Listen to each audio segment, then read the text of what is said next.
दोस्तों भी रिसेंटली बहुत से रिपोर्ट्स आ रही है जिसमें बताया जा रहा है कि जो माइक्रो लोन्स हैं उसमें डिफॉल्ट बहुत ज़्यादा देखने को मिल रहा है और उसके चलते इंडियन इकोनॉमी भी खतरे में चलती चली जा रही है। तो हमारे सामने ये बहुत बड़ा सवाल उठता है कि क्या वाकई में ये जो छोटे लोन्स का डिफॉल्ट होना जिसका टाइम पे ईएमआई का रीपेमेंट नहीं हो पा रहा है उसके चलते इंडियन इकोनॉमी वाकई में खतरे में है या नहीं। क्योंकि हम देखते हैं कि एक तरफ हमारी जीडीपी की ग्रोथ रेट के लिए बोला जाता है कि बहुत बढ़िया परफॉर्म कर रही है, 7 से 8% की ग्रोथ रेट लेते हुए इंडिया की इकोनॉमी वर्ल्ड की मेजर इकोनॉमीज में सबसे बेस्ट परफॉर्मर है। तो वहां पर ये माइक्रो लोन्स वाला जो काला टीका है क्या वाकई में ये प्रॉब्लम क्रिएट कर रहा है।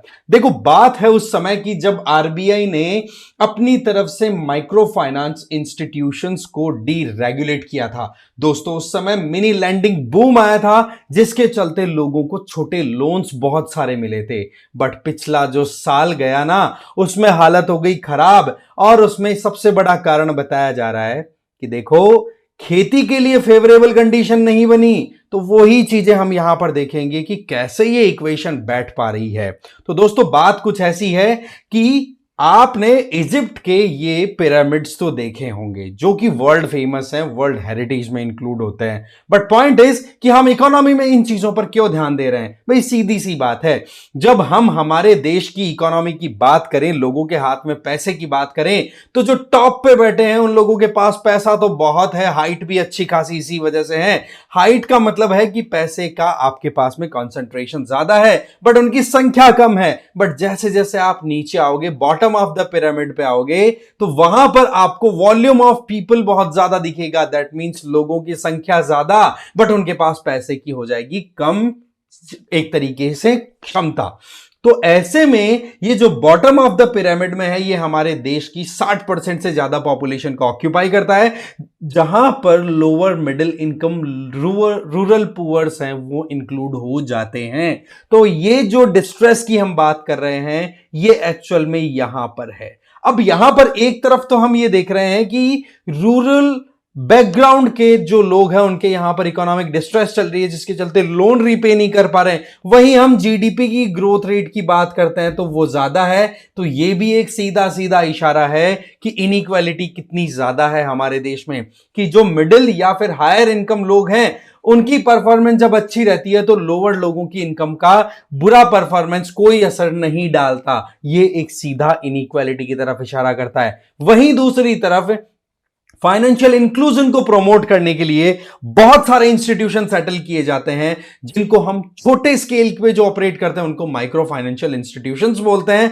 उनकी अगर बात करें तो लोन तो उन्होंने बहुत बांट दिया क्योंकि आरबीआई ने 2022 में इनको डीरेगुलेट कर दिया, इनको कह दिया कि आप अपने हिसाब से अपना काम कर सकते हैं। तो ऐसी परिस्थितियों में इन्होंने दबा करके तो लोन बांटा है।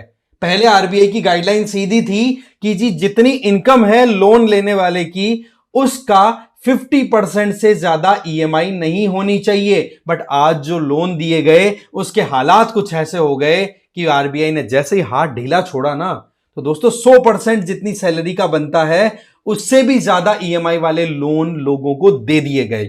इवन ज्यादा प्रॉब्लम तो तब निकल के आई कि जो लोग 3-3 बार के डिफॉल्ट बैठे हैं, 3 लोन लिए, तीनों में बिल्कुल फिसड्डी साबित हुए, टाइम पे ईएमआई नहीं दी, चाहे वो मजबूरन हो या फिर जानबूझ करके हो, तो भी उनको लोन दे दिया गया। तो ये तो कहीं ना कहीं खुद जानबूझ करके कुएं में कूदने वाली बात थी। तब आरबीआई एकदम से जगा। जब ही आरबीआई ने क्या कहा कि लोन जो दिए जा रहे हैं स्मॉल स्केल पे, बिल्कुल माइक्रो लेवल पे, वो लोन्स कोलेटरल फ्री नहीं होंगे। दैट मींस कुछ ना कुछ तो गिरवी उनको रखना पड़ेगा। ऐसे में 2 साल का जो गैप लगा, 1 साल का लगभग 2022 से लेकर 2023 का, इस 1 साल में इतना सारा क्रेडिट फ्लॉट कर दिया गया छोटे स्केल के ऊपर जिसके चलते लोगों ने लोन लेने से बिल्कुल भी कमी नहीं छोड़ी। पहला काम तो ये हो गया। रही सही में आरबीआई ने जैसे ही डीरेगुलेट किया इन माइक्रो फाइनेंशियल इंस्टीट्यूशंस को, तो उसके चलते ये निकल के आ गया कि जी उन्होंने मन में आए ना वैसे इंटरेस्ट रेट लगा दी। तो ऐसे में मनी लेंडर से भी ज्यादा भारी इनका ब्याज पड़ने लग गया। तो कुल मिलाकर के हालात कुछ ऐसे हो गए कि जो माइक्रो फाइनेंस इंस्टीट्यूशन है वो बहुत ज्यादा ट्रबल से अभी गुजर रहे हैं क्योंकि उन्होंने गरीबों को और छोटे बिजनेस वाले जो लोग हैं उनको लोन दिया था वो अब रिटर्न ही नहीं आ रहा। तो ऐसी परिस्थितियों में क्या चीज दिख रही है कि एक तरफ तो हम इंडियन इकोनॉमी की बात करते हैं 7 से 8% की ग्रोथ रेट लेकर के चल रही है, वहीं दूसरी तरफ ये जो हमारी लोअर बॉटम ऑफ पिरामिड है वहां पर परफॉर्मेंस इतनी बेकार आ रही है, इतनी बुरी चल रही है। तो ये एक पजल का सवाल उठा रही है कि क्या वाकई में जो डेटा शो करता है वो बढ़िया शो कर रहा है या गलत है।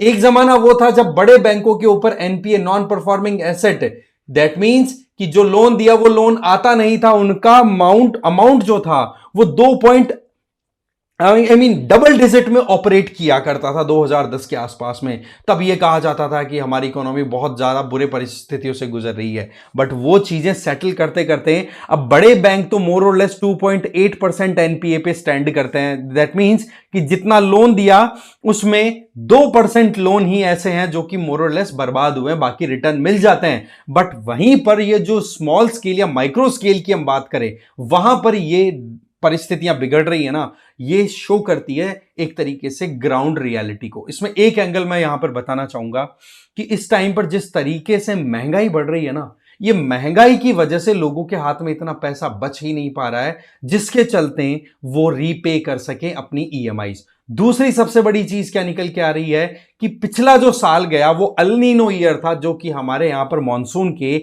बिल्कुल भी फेवर में नहीं होता। ऐसे में रेनफॉल कम आया तो वहां पर agriculture productivity come I. That's why हमारे यहां पर रूरल डिस्ट्रेस देखने को मिला। अब सवाल यह आता है कि कोविड-19 के बाद में हमारे देश की इकोनॉमी की बात करें तो वर्ल्ड की टॉप 5 इकोनॉमीज में से इंडियन इकोनॉमी बेस्ट परफॉर्मर के तौर पे इमर्ज होकर के आ रही है। आप यहां पर देखो, IMF, world bank, Asian development, RBI, SBI, OECD, CRISIL, सबकी रिपोर्ट उठाकर ये देख लो, 7% तो इजीली बताया जा रहा है कि लगभग 7% से इंडियन इकोनॉमी ग्रो कर रही है। और एक टाइम तो ऐसा भी आया था जब हम 8.7% से ग्रो कर गए। बट पॉइंट इज कि ये रूरल डिस्ट्रेस का जो सिग्नल है ना, ये शो करता है कि हमारे देश की ज्यादातर जनता अभी बहुत ज्यादा क्राइसिस में गुजर रही है। इसका एक सिंपल सा मैं एक आपको एक्सपीरियंस करने के लिए एक एग्जांपल दूंगा कि आप जाओ और शाम को सब्जी खरीद करके लेके आओ तो आपको पता पड़ेगा क्या भाव है आलू, टमाटर, प्याज। वहीं पर बड़ी इकोनॉमीज की बात करें तो यूएस हो, चाइना हो, जर्मनी हो, ये इतना बढ़िया, इतना परफॉर्म नहीं कर पा रही है जितने की इंडियन इकोनॉमी कर रही है। जर्मनी का तो आप खुद देख सकते हो कि कॉन्ट्रैक्शन देखने को मिल रहा है इकोनॉमी में। ये बड़ी सिचुएशन अलार्मिंग है। माइक्रो फाइनेंशियल इंस्टीट्यूशंस की बात करें तो इनमें एनजीओज भी ऑपरेट करते हैं, रूरल बैंक्स भी होते हैं, क्रेडिट यूनियन भी होती है, माइक्रो फाइनेंस बैंक्स भी होते हैं। बट पॉइंट इज कि यहां पर यह सिचुएशन एग्जर्बेट होती चली गई। कारण मैंने आपको बताया कि आरबीआई ने जैसे ही डीरेगुलेट किया तो लोन एक्सेस में फ्लॉट करने लग गया। और उसका नतीजा क्या है कि जिन कंपनियों ने, जिन माइक्रो फाइनेंशियल इंस्टीट्यूशंस ने बेस्ट परफॉर्मेंस दी थी 2023-24 के फाइनेंशियल ईयर में, उनके हालात पिछले क्वार्टर 2024 के अंदर है। आप जुलाई से सितंबर मंथ का जो क्वार्टर गया है उसमें देखो क्या हालात हो गए हैं। ये एक स्पंदन स्फूर्ति नाम से एक एमएफआई ऑपरेट करता है, राइट। उसने प्रॉफिट शो किया था 2023-24 में 468 करोड़ रुपए का। और वैसे ही जैसे ही ये जुलाई सितंबर वाले महीने में 2024 में एंट्री होती है इस इंस्टीट्यूशन की, तो भाई साहब 3 महीनों के अंदर अंदर 204 करोड़ का नुकसान दिखा दिया इन लोगों ने। अब ये क्या था भाई, क्यों आप इतना लोन इतना फ्रीली फ्लॉट कराते हो? यहां पर फिर आरबीआई पे सवाल उठ जाते हैं कि भाई आपने इतना इजीनेस क्यों क्रिएट की जिसके चलते इतना लोन दे दिया इन्होंने। अच्छा, लिस्ट में यही नहीं है भाई साहब, यहां पर क्रेडिट एक्सेस जर्मन ग्रामीण है वो भी इंक्लूडेड है, एक्विटास है वो भी इंक्लूडेड है, लंबी लिस्ट है जहां पर बार बार ये कहा जा रहा है कि माइक्रो फाइनेंस में जो भी लोग काम कर रहे हैं उनके यहां पर जो रिकवरी वाले हैं वो तो फिर भी थोड़ी बहुत इनकम जनरेट कर पा रहे हैं, लैंडिंग वाले हैं उनके पास में ऑप्शन ही नहीं दिख रहा। इस वजह से आप देखो जो एमएफआई में काम कर रहे हैं ना लोग, एम्प्लॉइज हैं, वो भी प्रेशर में हैं इस टाइम पे। इसके अलावा देखें तो इस साल के लिए कुछ कंडीशन ऑप्टिमिस्टिक अप्रोच के आधार पर भी देखी जा रही है कि चलो ठीक है कुछ तो बढ़िया हो जाएगा, क्योंकि इस साल हमारे लानीना है। लानीना का मतलब थोड़ा सा अच्छा खासा रेनफॉल का पैटर्न फेवरेबल हो जाएगा। बट पिछले साल की हालत अगर देखें तो दोस्तों अल नीनो गया था जिसके चलते मॉनसून को बिल्कुल भी फेवर नहीं करता। अल नीनो का मतलब हो गया कि ये जो ईस्टर्न पैसिफिक की तरफ देखे, western coast of South America देखे, वहां पर तो गर्मी पड़ती है तो बाढ़ आती है, तो वहीं पर इधर वाला जो एरिया है यहां पर पड़ती है जबरदस्त ड्रॉट, बरसात कम हो जाता है, हमारा मॉनसून भी कमजोर पड़ता है। इसके चलते हमारे यहां पर एग्रीकल्चरल प्रोडक्टिविटी अच्छी नहीं आती, तो फार्मर और रूरल लेबर क्राइसिस में। बट अब की बार ये कहा जा रहा है कि चलो ठीक है, अब थोड़ा सा हमारा अच्छा परफॉर्मेंस आने का चांस है, क्योंकि थोड़ी बहुत इकोनॉमिक एक्टिविटीज इंप्रूव होंगी जब हमारे रूरल एरिया के अंदर बंपर क्रॉपिंग हार्वेस्ट होगी। अब देखने वाली बात यह है कि इस साल का जो सेकंड क्वार्टर होगा वो डिसाइड करेगा कि कहां पर हमारा एक तरीके से माइक्रो फाइनेंस स्टैंड करता है, और साथ ही साथ यह भी देखने वाली बात है कि इसका इकोनॉमी पे कितना डेंट जाता है। क्योंकि सीधी बात है, नो डाउट वॉल्यूम वाइज अगर इन टर्म्स ऑफ मनी देखें, इन टर्म्स ऑफ रुपी देखें, तब तो आपको दिखेगा कि बॉटम ऑफ पिरामिड पे इतना पैसा नहीं है, बट वहीं पर नंबर ऑफ पॉपुलेशन तो ज्यादा है ना, वो देखने वाली चीज है। ठीक है, तो आई होप आपको ये वीडियो अच्छा लगा होगा। मैं चाहूंगा कि आप लोग अपना ओपिनियन कमेंट बॉक्स में जरूर दें कि क्या है ये पूरा माजरा, आपका क्या सोचना है इस मामले में कि किस तरीके से ये लोन जो है वो डिफॉल्ट होते चले जा रहे हैं। और एक चीज और कि इस टाइम पर बैंक क्रेडिट्स है ना वो भी डिक्लाइन हो रहे हैं, क्योंकि लोन लेने से पहले घबरा रहे हैं लोग कि भाई टाइम पे ईएमआई रीपे नहीं करेंगे तो क्या होगा। और दूसरा सबसे बड़ा कि छोटे जो लोन्स है ना वहां पर इनसिक्योर मैनर में लोन दिए जा रहे हैं। जैसे कि आप लोग देख रहे हैं कि छोटे छोटे बच्चे आईफोन के पीछे पागल हो रहे हैं। आईफोन लॉन्च हुआ, लोन पे जाकर के अपना खुद का, मतलब छोटे बच्चे मतलब 18 ईयर के आसपास में लोन मिल जाए थोड़ा बहुत, तो वो जाकर के आईफोन खरीद रहे हैं, लोन इजीली हो रहा है। तो दूसरा, हमारी सरकारें इतनी ज्यादा लापरवाहियां करती हुई दिखाई पड़ रही है, जहां पर हमने क्या नोटिस किया कि वहां पर लोन माफ करने की प्रॉमिस किए जा रहे हैं, इतना फ्री भी बांट रहे हैं। तो ऐसे में जो टैक्स पेयर्स हैं उनका पैसा भी गलत तरीके से यूज होता है। तो ये कई फैक्टर्स मिलकर के डिसाइड करते हैं कि हम किस तरफ मूविंग अहेड कर रहे हैं। अब देखने वाली चीज है, सिचुएशन बताएगी कहां पर हम स्टैंड करते हैं, क्या आगे डेटा आता है। ठीक है, तो इस वीडियो में इतना ही था। Thank you very much.